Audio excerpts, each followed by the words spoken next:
Assalamualaikum warahmatullahi wabarakatuh. Selamat datang di Fisika Mudah bersama Pak Anang Rifai. Anak-anak, pada video kali ini Pak Anang membahas tentang fisika kelas 10, yakni bab 4 tentang memadu gerak. Anak-anak, pada bahasan memadu gerak nanti yang akan dibahas oleh Pak Anang adalah perpaduan antara GLB dan GLBB.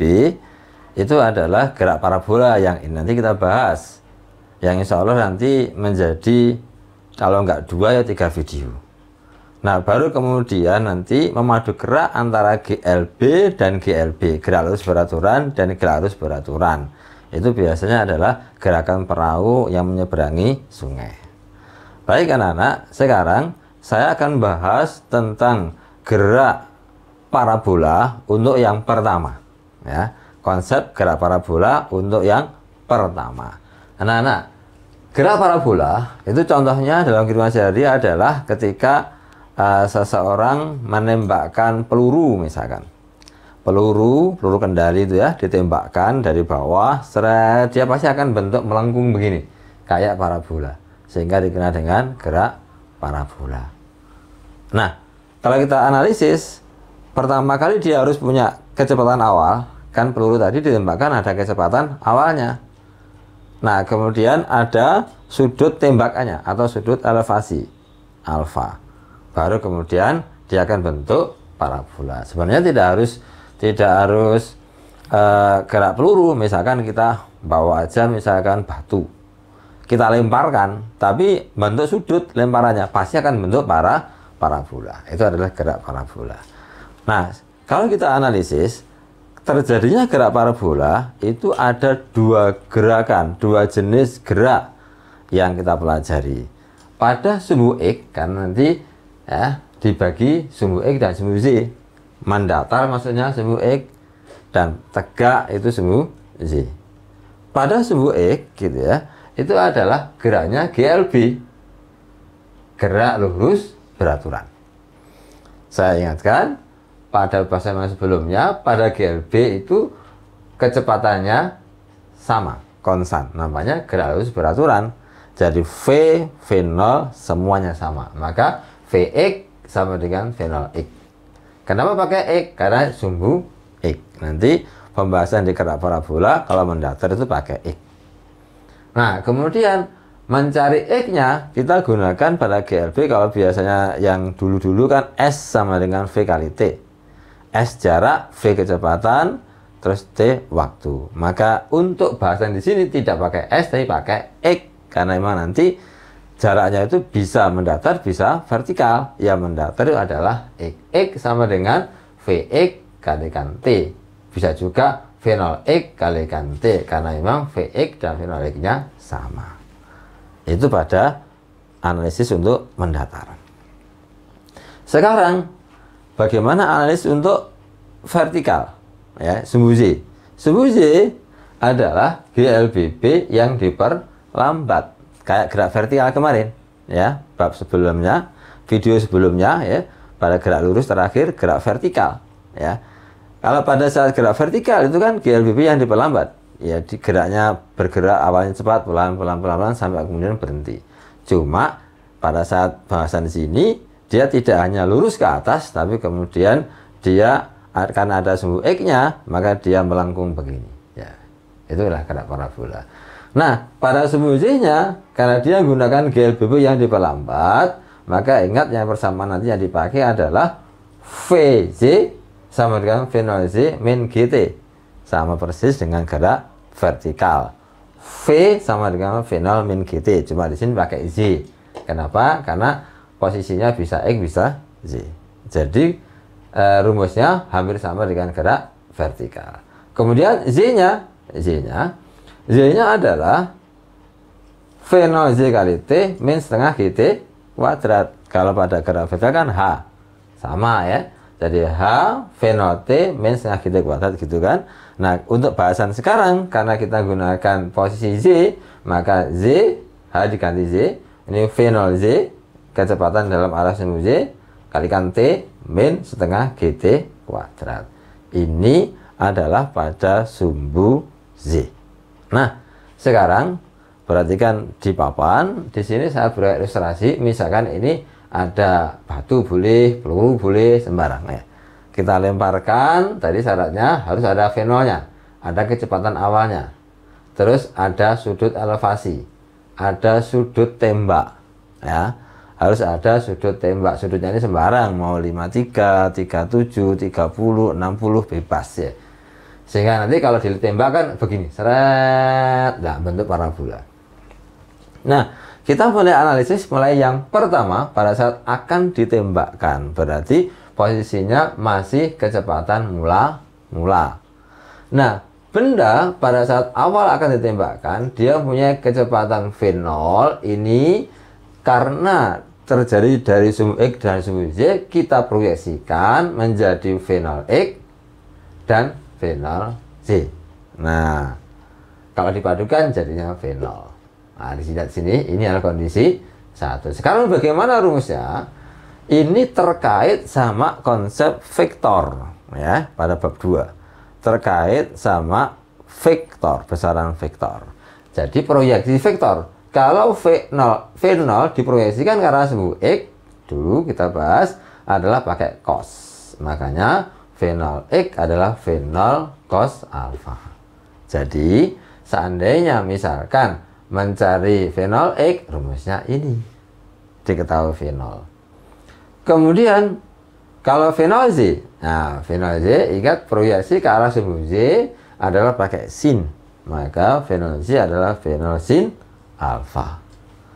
Nah, seandainya yang diketahui adalah V0X, V0Z, mencari V0, ya perpaduan vektor membentuk sudut 90, maka cukup akar dari V0X kuadrat plus V0Z kuadrat. Ini sangat terkait konsep vektor. Kalau nanti agak lupa, buka lagi video berkaitan dengan vektor, analisis vektor gitu ya. Jadi mengurai vektor. Nanti akan ada bagaimana mengurai sumbu X, mengurai sumbu Z. Nah, kemudian ini masih belum ditembakkan. Terus kemudian ketika ditembakkan, maka dari posisi 1 naik seret sampai posisi 2. Nanti untuk video kali ini sampai di 2 saja. Nah, berikutnya nanti video berikutnya.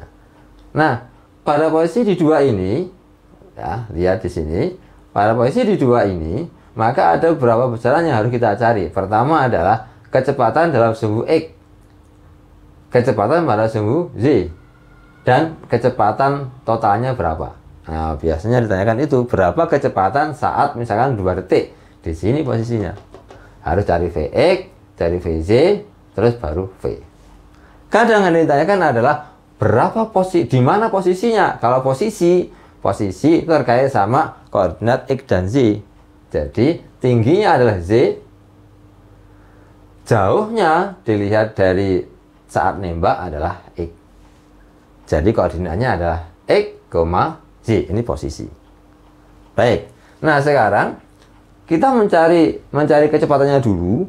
Lihat sini, 2, nih 2 ya. Nah, Vx-nya, ingat Vx tadi adalah GLB. Rumusnya Vx sama dengan V0X podo. Maka Vx sama dengan V0X ya sama V0 cos alfa. Karena memang GLB itu kecepatannya konstan. Sekarang kalau Vz, ingat di sini. Nah, lihatnya ke sini. Vz adalah V0Z min GT. Maka Vz adalah apa V0Z? V0Z ini. Jadi V0 sin alfa min GT. Nah, ini kalau misalkan rumus Vx, rumus Vz. Mencari V-nya, tinggal tadi kan ini akan sama ya dengan ini ya. Jadi 2 vektor yang bentuk sudut 90. Jadi akar V kuadrat plus Vz kuadrat. Ini seandainya yang ditanyakan berkaitan dengan kecepatan dari benda yang bergerak parabola sampai di posisi 2. Sekarang bagaimana kalau posisi yang ditanya? Misalkan saja di mana letak dari benda tadi setelah 2 detik, setelah 1 detik, maka kita harus cari koordinat X dan Z-nya. Nah, untuk mencari X ya, ingat di sini X adalah Vx kali T. Nah, maka di sini tak mana V-nya? V-nya ini. Jadi X-nya adalah V0 cos alfa. Nah, V-nya kan ini kan dikalikan T. Jadi bedanya kalau Vx cukup V0 cos alfa saja, kalau X dikalikan T sesuai rumus awal itu. Nah, kemudian bagaimana Y-nya? Nah, lihat di sini ya. Y-nya. Y untuk sumbu Y, V0 Y kali T min setengah GT kuadrat. Nah, kita masukkan V0 Y itu adalah V0 sin alfa, maka V0 sin alfa kali T, ya kan, min setengah GT kuadrat. Ini seandainya yang ditanya posisi dari benda tersebut. Nah, anak-anak, setelah kita jelaskan tentang konsep gerak parabola, maka Pak Ana akan tunjukkan satu soal saja untuk melengkapinya biar lebih paham. Saya ambilkan dari buku Saku Vindo pada halaman 155 nomor 8. Saya bacakan soalnya. Sebuah peluru meriam ditembakkan dengan kecepatan awal 60 meter per sekon dan sudut elevasinya 53 derajat. Bila gravitasi 10 meter per sekon kuadrat, maka posisi peluru pada detik pertama adalah.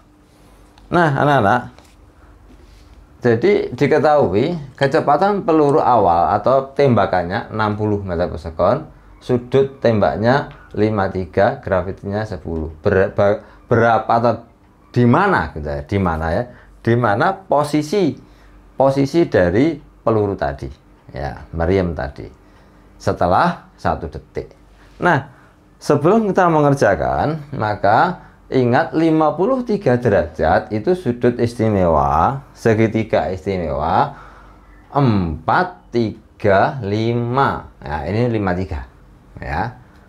Tapi kalau dibalik ya, yang di sini misalkan ya 3, 4, 5, di sini 37. Itu ya. Nah, untuk 53 berarti yang kita butuhkan kalau misalkan sin gitu ya. Nah, ini ya. Kalau saya nyari sin alfa, itu kan depan bagi miring. Nah, jadi sin alfanya adalah 4 dibagi 5. Kalau misalkan saya membutuhkan cos alfa, cos itu adalah samping bagi miring 3/5. Nah, begini ya. Nah, ini harus paham. Kalau ini tidak ngerti ya nggak bisa ngerjakan. Baik ya. Sekarang kita jawab. Yang pertama saya akan tentukan X-nya. X tadi sudah dijelaskan bahwa X itu adalah V0 dikalikan cos alfa dikalikan T. Itu X-nya. Posisi X-nya. Maka V0-nya adalah 60. Cos alfa ini 3/5, kemudian T-nya adalah 1. Nah, sekarang kita bisa coret, ini ada 5 sama ada 60. Nah, 60 dibagi 5 itu sama dengan 12.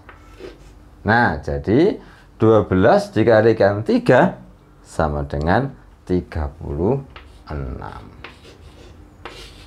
36 satuannya MKS meter.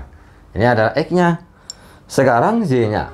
Nah, sekarang Y-nya itu kan rumusnya tadi adalah V0 kemudian sin alfa dikalikan T min setengah GT kuadrat begini ya. Nah, sekarang V0-nya adalah 60. Sin alfanya ini tadi. Nah, ini kan enak. Kalau nggak ada ini kan susah ya. 4/5. 4/5 dikalikan T-nya 1 min setengah, G-nya adalah 10. T kuadrat 1 kuadrat ya 1. Nah, gitu ya. Nah, sekarang kita coret. Jadi 5 sama 60 tadi sudah di sana 12. Nah, gini ya. Nah, Jadi 12 dikalikan 4 itu sama dengan 48.